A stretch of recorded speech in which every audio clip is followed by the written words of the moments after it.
Hi, and welcome back to your Autism Game Plan. I'm Joya Vanderlaan, a family nurse practitioner, a functional medicine specialist, and an autism mom. Today we're going to talk a little bit about histamines and how they may be impacting your child with autism. Many people think of allergies when they think of histamines, but the reality is that histamine has much bigger roles in the body than just causing allergy symptoms. Histamine actually is responsible for certain parts of estrogen metabolism, for the sleep-wake cycle. It actually acts as a neurotransmitter. It helps with the digestion in our GI tract. So symptoms of histamine intolerance, or when our kids get these symptoms, really happen when histamine breakdown is an issue and they're getting too many histamines from outside sources. So a couple things have to be in play here for your child to have a histamine problem. Certainly, histamine intolerance or histamine overload can cause those typical, expected, very common symptoms of histamine overload, like rashes, hives, breathing problems, but also we want to think about headaches, even migraines, digestive issues, food intolerances.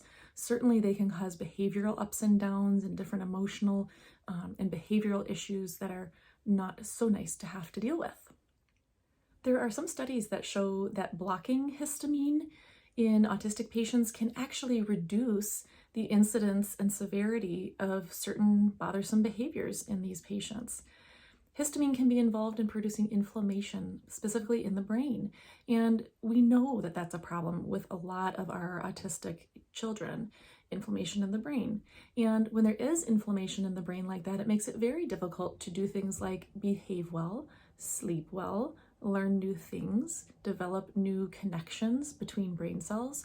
So we really want to look at histamine, especially as it affects inflammation, especially in the brain. Another thing to commonly find in autistic people is the inability to properly break down histamine in the body and allow it to be cleared from the body. This, in addition to having too much histamine in the diet, this altered breakdown of histamine can lead to elevated levels. One of the reasons why it's common for autistic people to have higher histamine levels is because very often those same autistic people have impaired methylation, and methylation is one of the ways by which we can break down and clear out histamine. I like to sort of think of histamine as having a bucket, a capacity in our bodies. When the bucket fills but empties properly, in other words, we're breaking down our histamines and excreting them properly, we have either no symptoms, maybe mild symptoms, maybe symptoms that aren't even noticeable. But when there becomes a problem with filling too fast or emptying too slow, in other words, breaking down and excreting too slowly, that's when that level increases, and it overflows. And that is when our children, or us, anybody, would start to experience symptoms of histamine intolerance. So what causes this bucket to overflow in some people, but not in others?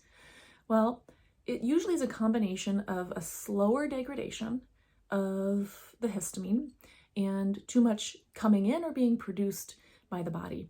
Even various foods like spinach, strawberries, pineapple, canned fish, even really healthy, otherwise healthy, fermented foods like kombucha and kimchi often have really high levels of histamines. Leftovers have really high levels of histamines. Any food that's been sitting for a little while, the longer it sits, the higher the histamine levels become in it. So you might want to become aware of those things that have high histamine levels if your child, you suspect, may have a histamine issue. So why might our child have a hard time breaking down histamine? Very often it can be genetic. We have two enzymes that break down histamine, diamine oxidase, DAO, and HNMT, or histamine N-methyltransferase. We just call it HNMT. Now, this can be due to a genetic polymorphism or a very small kind of error in the genetic code causing the person to not produce as much of these enzymes. And it can also be due to inflammation and damage in the gut, because one of the places where these enzymes can be produced is in the gut by the brush border cells. And those are the very first line of defense in our gut. And if those are damaged, lots of things don't happen, including the production of these enzymes that are helpful in breaking down and eliminating then the excess histamines. Sometimes the easiest way to find out if your child has histamine issues is to do a very simple test at home.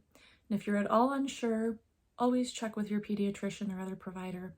But a lot of times what I'll have patients do is give a dose of diphenhydramine, for example, which is an antihistamine, and watch for behavior improvements or improvements in other symptoms that may be related to this histamine intolerance, right? The only thing you want to be careful of is to make sure, for example, if you're going to use Benadryl, that you get a formula that's free of any food colorings, food dyes, anything like that, and also free of titanium dioxide, because we certainly don't want to be burdening our child's system with more toxins or potential allergens or inflammatory ingredients when we're trying to decrease inflammation and see if this decrease in inflammation has an effect on certain symptoms they're experiencing. Remember, always check the bottle to determine the correct dose for your child. For child's doses, the dose recommendation is very often weight-based, and so you will want to know your child's weight, typically in kilograms, and that way you can turn over the box and determine the proper dose for your child. If after doing that, or if you have any reason otherwise that you're suspicious about histamine issues in your child, the next step is to find out why. Why do they have these histamine issues? Is it an inflammation of the gut? Why? Is it maybe an infection, a yeast or candida, maybe a clostridial or viral overgrowth in the gut? Is it due to food sensitivities? Anything else? You want to kind of look into that and fix those problems. This is very often another reason why one of the first tests I usually order on my patients with autism is the OAT, or organic acid test, because it can tell us a lot of information with one simple urine sample about a lot of different things that could be going on, including many of these things. There may also be a genetic component to your child having a problem with histamine intolerance. Usually what this means then, because of course we can't change somebody's genetics, is they may have to be on some sort of enzyme. You can take a DAO enzyme. They may need some HCl, some kind of stomach acid support in order to help with that histamine breakdown and excretion. Remember though, if your child has an issue with histamine intolerance, going low histamine in terms of a diet alone is not going to solve the problems. You really do need to address the underlying causes, whether it's genetics or inflammation of the gut or anything else. Having a problem with histamines usually isn't the only problem that a child is having. It's usually not a standalone problem. Usually I see things like food sensitivities, gut health issues, genetic issues, methylation issues certainly. But if your child does have a histamine issue, you want to get to the root of these problems, because it is possible to help your child live a better, more productive, happier, less sort of painful life if they're experiencing some painful and bothersome symptoms. You can help your child. Well, once again, I hope this has been helpful information to you. I know it's really important that we help our children and know what we're doing in the process. There's a lot of information out there, both good and bad. And so as a nurse practitioner, as an autism mom myself, I hope that I'm providing you with usable, actionable information that you can use to help your child. And remember, be gentle with yourself. You're doing a great job.